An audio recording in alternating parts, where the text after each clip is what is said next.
So you're the competition? You look a little, small. Hey, everybody knows small is better in technology. Yeah, tell that to your girlfriend. Oh, just 1 second, guys. This video is brought to you by Tascam. This is their DR40 Just kidding, guys. I don't have any sponsors because I don't have any subscribers. Come on, guys, just click that below. It'll help out the channel, and hopefully I can put out some more content. But we do have a Tascam DR40 now, because you know that with the iPhone I can't record with my lapel mic like I used to. So we'll see how that works out. If not, I'll go ahead and get a boom mic. Anyways, let's go ahead and get started. What's up, guys? If that title caught your attention, we are going to be putting up a $5,000 camera setup against the Apple iPhone 11 Pro Max. Now, the reason I wanted to make this video is so people can understand that, yes, your phone can shoot amazing video and they are getting better by the day. Now, Apple's really kind of marketing towards that camera, especially when you have 3 cameras on the back. People are getting really excited about what a camera phone can do. Now, let's go ahead and talk about what the truth is between a Sony A7r III and the iPhone 11 Pro. Now, before I jump into the footage, I'm actually going to be doing a little teaser, so these 2 clips will be side to side, and I want you guys to guess which one's which. I'm actually not going to be doing any color grading. I didn't want to do anything that would kind of push them together, just to show you what the intelligent mode of each of them can do. So there's going to be the iPhone, which is obviously just going to be shot on 4K 30. I'm going to be doing the same thing with the Sony, and I'm going to be putting it in auto mode. Obviously, you can get better results when you go into those manual modes, but the iPhone really doesn't have that unless you go into third-party apps. So we're going both intelligent mode. I'm just going flat spank out of the camera, and we're going to go put these side by side. And I want you guys to guess. Hopefully you'll guess before you see, because at the end, I'm obviously going to put these videos, and I'm going to name the cameras that are side by side. So take your guess. I might be doing something a little special if anyone gets them all right. So comment below, and before we get started, subscribe. Let's go hop into the footage.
Alright, now that we've seen a majority of these clips, what do you guys think? Are they very close? Did you go, you know what, that's the camera, that's the Sony A7r III off the bat? You know, personally, when you're looking at a small screen, so I've got a 5K iMac behind me and I think it is beautiful. Now, when I press full screen and I get both of these things side by side, I instantly know which one's which. But when I'm actually editing and I've only got this little bit of square to work with in the preview, I was actually having some trouble and sometimes mixed them up just because they are very similar in a lot of ways. Spoiler to all of you iPhone users, this is something I recently found out, never thought that this would be an issue, but if you're watching YouTube on an iPhone right now, they've actually maxed out iPhone on the Google side that you can only watch YouTube videos in 1080p.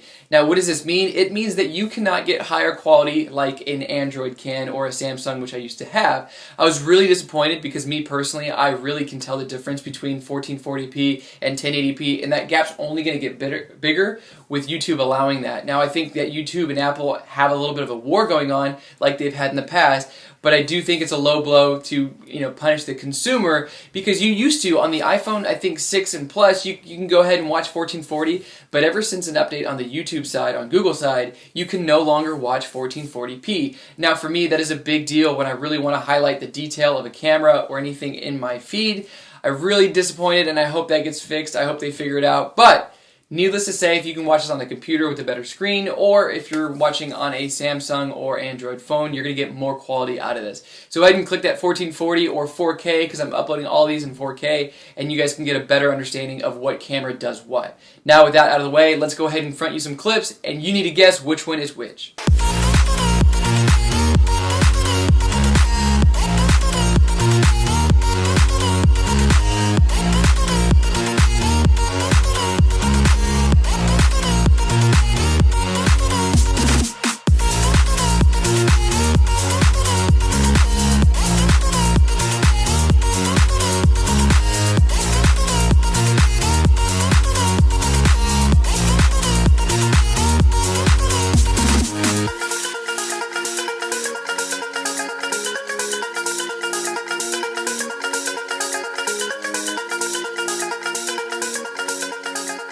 Alright, now that you guys are back from that video and seeing those side by sides, what did you think? Did you have a preference for camera 1 or camera 2? Now, I did want to go ahead and let you know when I came to this park, we didn't know that there was a festival going on. It's awesome that we actually had something to videotape.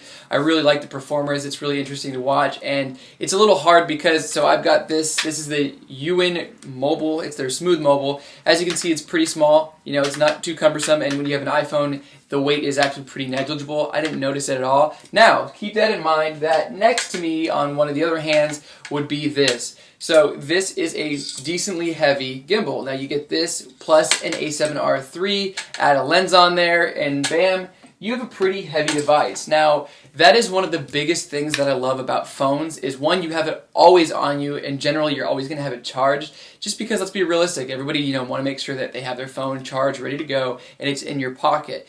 Now, I don't always have my Sony A7R III on me, and it's just so convenient to have a high-quality camera on you at all times. That is where the iPhone comes in, and heck, I could actually have this in my pocket.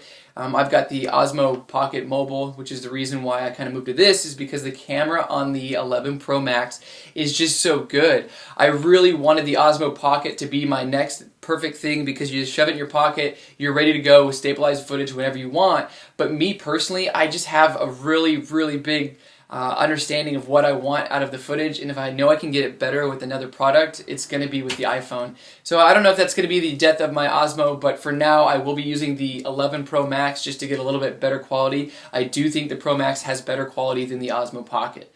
So with that being said, let's be realistic. This is not cumbersome. You can put this in your back pocket, it'll hang out a little bit, but you have a very lightweight mobile rig ready to go. Now, this right here, as we talked about, is really heavy. I was actually struggling. Look, I work out decently often, 3-4 times a week, and it was so bad when you're out here, you're filming up, you're filming down, and you're holding it out here. It just really weighs on your arm, and if you only have one to work with, especially if you're walking around like this, it gets really tiresome. And I noticed that every 15 minutes, maybe 20, I would be switching back and forth, and it just kind of gets tiring. It really isn't something that you want to just hang out with all the time, especially with one hand. Now, if we're talking about lightweight, great footage, it's just ease of use, the iPhone Pro Max is going to win every time. But the Sony is for something different. The Sony is for the detail. The Sony, if I want to crop in, I'm going to go ahead and crop in on this person's face, and I'm going to still get that clarity. I'm going to get that amazing 4K footage with a nice bitrate, and I can color grade it. Now, what I noticed about any of the 11 Pro Max footage, the issue that I noticed was if I'm pushing any colors, it really was difficult, and the reason I say that is because I got a lot more banding at certain frame rates that it auto goes into, and whenever it's pushing different kind of styles, when you're having too much sun or in the shadows, I noticed that whenever I'm trying to color grade that footage that wasn't the best on far as settings, it was a lot more difficult to push the image without it kind of getting that banding in the sky or having some issue with noise. So I am filming right now with the iPhone 11 Pro, what's up, and I got the Sony A7r III right next to each other. What I'm noticing between the two, obviously I can change the focal length of this and I can change the focal length of the 11 Pro Max. Now it has 3 cameras, and Apple was really hyping up this amazing zoom ability because you can flawlessly go through one to the next lens and to the next lens. But I really wanted to talk about a few things when you're using this iPhone 11 Pro. Whenever you're zooming from the standard lens in or even out, you're going to have a lot more noise in the image. I don't know if it's just because the f-stop is a little different between the 2 lenses or 3 lenses, but I really notice whenever you zoom in, even mildly, I'm talking 1.2 times, it's getting noise. And even the ultra-wide, I don't know why the ultra-wide just immediately has noise whenever I'm kind of going indoors. I really noticed that with both of those other lenses besides the standard, it doesn't work as well as that standard lens. So right now I have this iPhone and it's pushed in so far just so I don't have to zoom at all, because I really wanted to make sure I didn't get any excess noise in here. So that is something to consider when you're talking about a full frame thing like the Sony A7r III. You're not going to get noise, and man, can this thing shoot in the dark. It doesn't need to be pushed on the ISO just because that sensor is amazing and Sony and their technology is flawless. I will be doing a full review on the Sony A7r III, but I really wanted to get a lot more in depth in what I can get out of it.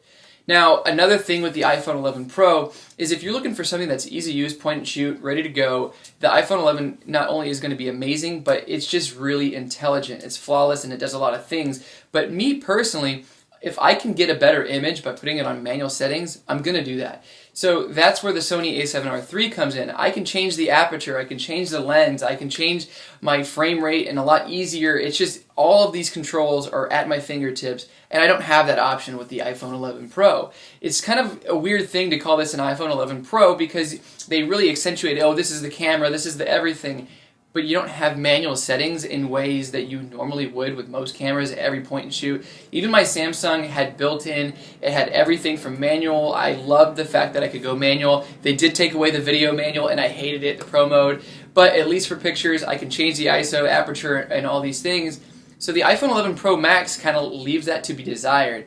I know there are third-party apps, but every time I use a third-party app, the image is just never as good as, say, going straight through the phone and using that camera. And I do think that's a difference between the communication with software and the hardware that is the camera on the iPhone. So take into consideration, sorry about that, guys. So take into consideration that if you're using the iPhone and you want to go manual and you want to go with these third-party apps, for some reason there is a somewhat of a disconnect between the software of the third party and the actual hardware of the iPhone 11. Now hopefully that gets better with time and Apple drops a little bit more as far as updates, and that will be seen. If they drop a manual update, I will be forever thankful because I think that I can get a lot better image quality with just those small little changes. Alright, so let's talk about the pros and cons and the conclusion of the video.